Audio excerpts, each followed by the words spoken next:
அப்பா இல்லாத புள்ள தருதலையாக தான் போகும். என் பிரின்சிபல் என்னை பார்த்து சொன்ன வார்த்தை இன்னும் என் மண்டையிலே ஓடிக்கிட்டு. 11th ஸ்டாண்டர்ட் படிக்கும்போது நான் பண்ணாத தப்புக்கு என்னை பிடிச்சி என் பேரண்ட்ஸ் எல்லாம் கூப்பிட்டு ஒரு பிரின்சிபல் பேசினாங்க.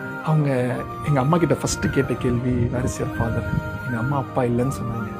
உடனே அவங்க சொன்ன வார்த்தை அப்பா இல்லாத புள்ள தருதலையாக தான் போகும். உடனே அப்படி சொன்னாங்க. எங்கள் அம்மா கண்ணுலேருந்து தண்ணி வருது, என் கண்ணுலேருந்து தண்ணி வருது. அடுத்த கேள்வி எந்த குப்பத்துலேருந்து வரீங்க, இவங்களுக்குலாம் யார் சீட்டு கொடுத்தா. ரொம்ப இலக்காரமாக பேசினேன். கஷ்டமாக இருந்துச்சு. But I am very clueless அந்த டைமில். அந்த விஷயத்தினாலே என் மொத்த 11th நான் டிப்ரெஷனுக்கு போயிட்டேன். 12th ஸ்டாண்டர்டில் என் ஃப்ரெண்ட்ஸ்லாம் படிப்பாங்க 2-3 பேர்.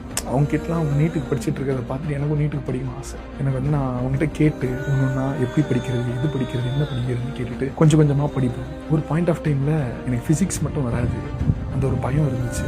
நீட் 2020 எழுதுனேன். 463 வாங்கினேன். என்ன கவுன்சிலிங் கூட கூப்பிடல. மாதிரி கஷ்டமாக தான் இருந்துச்சு. இந்த கொஞ்சம் காசு அதிகமாக வச்சுருக்கவங்கலாம் வந்து ப்ரைவேட் காலேஜ்லாம் போனாங்க என் ஃப்ரெண்ட்ஸு. நான் எங்ககிட்ட காசுலாம் கிடையாது. என் அம்மா கிட்ட நான் ரிப்பீட் பண்ணணும்னு கேட்டேன். ஒரு வாரத்தை கூட யோசிக்காமல் பண்ணுப்பா அப்படின்னு. அந்த ரிப்பீட் பண்ண அந்த ஒரு வருஷம் என் மைண்டில் அப்படியே ஒரு மாறி இருந்துச்சு. ஏன்னா சீட்டு கிடைக்குமான்னு தெரியாது, ஒரு வருஷம் வேஸ்ட் ஆகிடும். ஒரு மாதிரி ஸ்டார்டிங் ஒரு 10-20 நாள் எனக்கு ஒரு மாதிரி அந்த ப்ரெஷர் என்னால் தாங்கிக்கவே முடியல. ஐ ஜஸ்ட் ரியலைஸ்ட் இன்னும் நடந்து இன்னும் சீட்டு கிடைக்கும், இன்னும் கிடைக்காது. என் முயற்சி நான் போட போகிறேன், என் பெஸ்ட்டை நான் போட போகிறேன். ஃபிசிக்ஸில் ஃபஸ்ட் அட்டெம்ப்டில் 5 மார்க் தான் வாங்கினேன். அந்த ஒரு வெறி இருந்துச்சு, எப்படியாச்சும் ஃபிசிக்ஸை கற்றுக்கணும். கஷ்டப்பட்டு படித்தேன், பேய் மாதிரி படித்தேன், தனியாக உட்காந்து அழுவேன். இந்த ஒரு வாட்டியும் நான் அழுகும் போதும் என் மண்டையில் ஓடின அந்த ஒரு வார்த்தை, அவங்க சொன்ன அதே லைன் தான். அப்பா இல்லாத புள்ள தருதலையாக போயிடுவோம், ஒரு வேளை நம்ம தோற்றுருவோம்.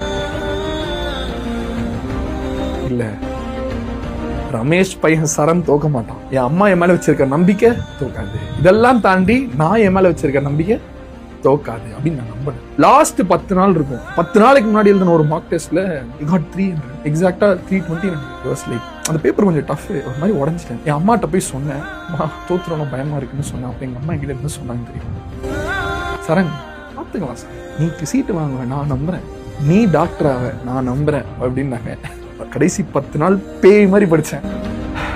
சீட் எடுத்தேன். அப்பா இல்லாத புள்ள தருதலையெல்லாம் போகாது. ஒரு kind information, correct your statement for anyone who think like that. And at the same time உன்னால முடியும் நீ நினைச்சேன்னா முடியாதது எதுவுமே கிடையாது. உன்னை நம்பு. ஒண்ணுமே தெரியாம பிசிக்ஸ்ல 5 மார்க் ஃபர்ஸ்ட் அட்டெம்ப்ட்ல வாங்கின சரணாலேயே முடியும்னா ஏன் உன்னால முடியாது? கண்டிப்பா முடியும். தயவு செஞ்சு நீட்டுக்கு ஒழுங்கா படி, விட்டுறாத. தயவு செஞ்சு விட்டு